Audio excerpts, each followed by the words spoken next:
part of the communication system. So one of the challenges that stem cell researchers are facing today is that stem cell injections are not always safe. The stem cells can attack healthy tissue, and they also don't always work. So one of the things that was discovered in Southern California is that you inject stem cells and they're attracted to inflammation. They're attracted to inflammatory cytokines. The downside to this is that when the stem cells get to the site of inflammation, it's the inflammation that kills them. So this is a little bit like the moth to the flame phenomena. So this explains why people can get an injection of stem cells for a chronic injury and not necessarily heal. It's because the inflammation was inhibiting the ability of the stem cells to function. We used to see this in our work at the National University of Ireland, where you could inject a colony of 2 million stem cells, and within an hour, there might be 200,000 stem cells that would be left. So what's the answer here? Well, what if we work with the natural communication system of the body? What is signaling and guiding stem cells?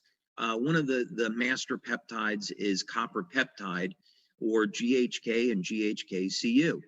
And the advantage here, to your point, is that we can inject stem cells into the body, but we're not going to elevate copper peptide. We're not going to reset the cells to a younger state. We're not going to be affecting the p63 gene, which allows them to mobilize. And then also as important, we're not going to revert the stem cells that are in the skin to pluripotent cells to act as reinforcement to increase the number of circulating stem cells. So the beauty of this is that in some ways, X39 has many more advantages other than simply cost when you compare it to a stem cell injection. So that was my exact point. So what I'm seeing here with the X39 is I get GHK copper peptides elevated, which are epigenetic and regulating over 4,100 genes, and they're universal. So I was questioning if a stem cell shot could do those things, and if the stem cells from a shot are also universal, right? Because I knew that in some cases, certain sensitive people get this inflammatory response, and it ends up being a little bit of a negative for them. Because I went and talked about getting a stem cell injection myself, and the doctor mentioned that to me. He said, "Does that hurt?" I had an injury. He said, "Does that hurt?" And I said, "It does not hurt." He said, "Well, when I get done with it, it could very well hurt." And I'm like, "I'm not going to spend $5,000, to basically make it worse. And then will it work or not? Because It can take 6 or 9 months to actually find out if it works, right?" So one more question before I give it back to Dr. Harmon. Just so that we say this correctly to people. Does the X39 give us new young stem cells if you're, say, 70 years old, or does it just give me more volume of stem cells? It's really doing both. So let's walk through this because this is an important subject. And there's quite a bit of literature, about 50 years worth of literature, thanks to Dr. Lauren Picard, on the benefits of GHK and GHK-Cu, as well as the clinical studies that we've done on X39. And the type of things that we've looked at, because Dr. Picard has done the gene mapping data and also has collected the stem cell data, the things we look at is first we need to substantiate through blood testing, which we've done, that X39 does elevate GHK and GHK-Cu. We've done the metabolic testing through urine analysis. We've looked at the effects on the brain, the effects on the heart. We've looked at the inflammatory response now. We're pursuing some other lines of research that are extremely interesting that we'll be releasing that data in the coming months.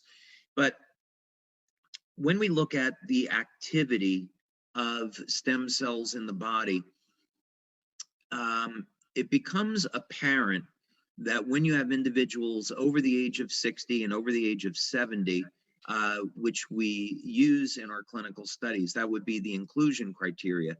We want to, for brain mapping, for example, in the studies that we're conducting with Dr. Chevalier, we specifically want to work with individuals over the age of 60 because we know the quality of the stem cells in those individuals are not very good.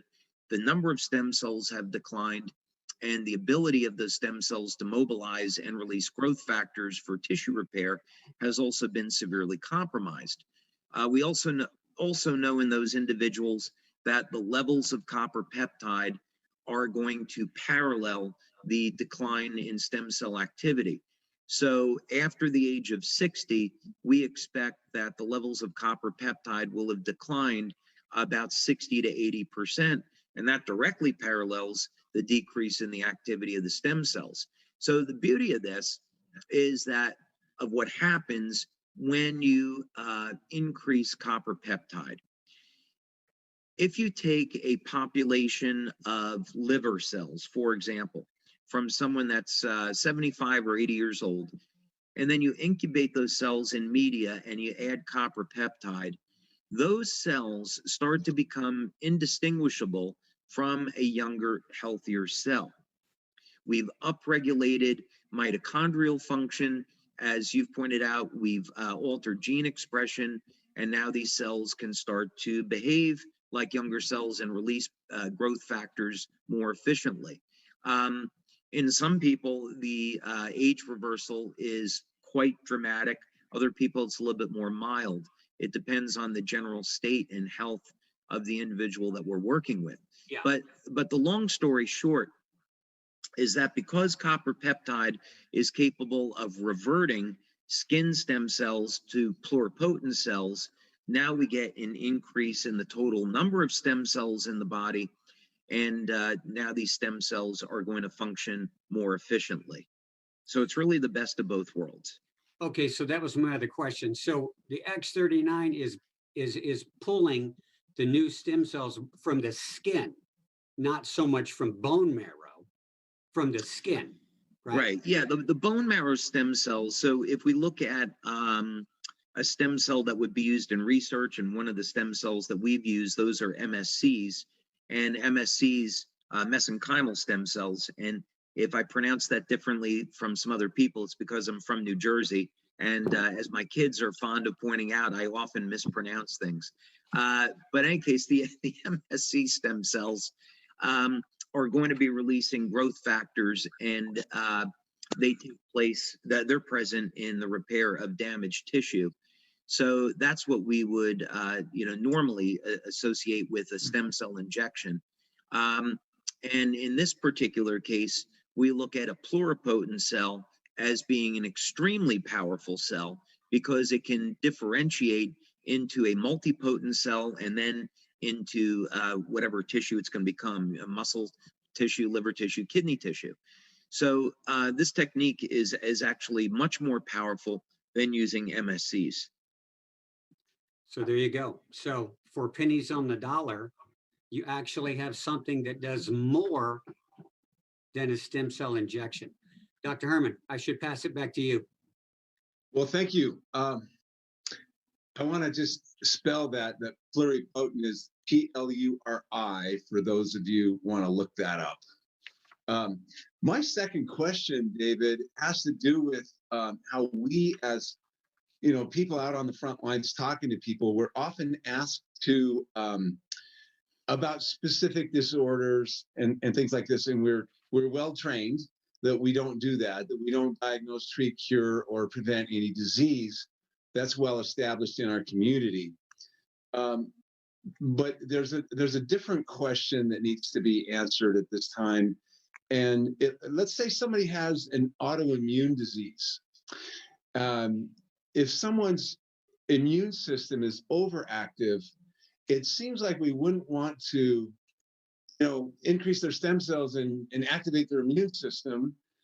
Yet we have hundreds and hundreds of testimonials of people who do have autoimmune diseases who've responded remarkably well. And in fact, some of them don't even have symptoms anymore. And the same is true that we want to know about people on immunosuppressant drugs. So the question is, are there some contraindications, or reasons why some would not want to use the X39 for the potential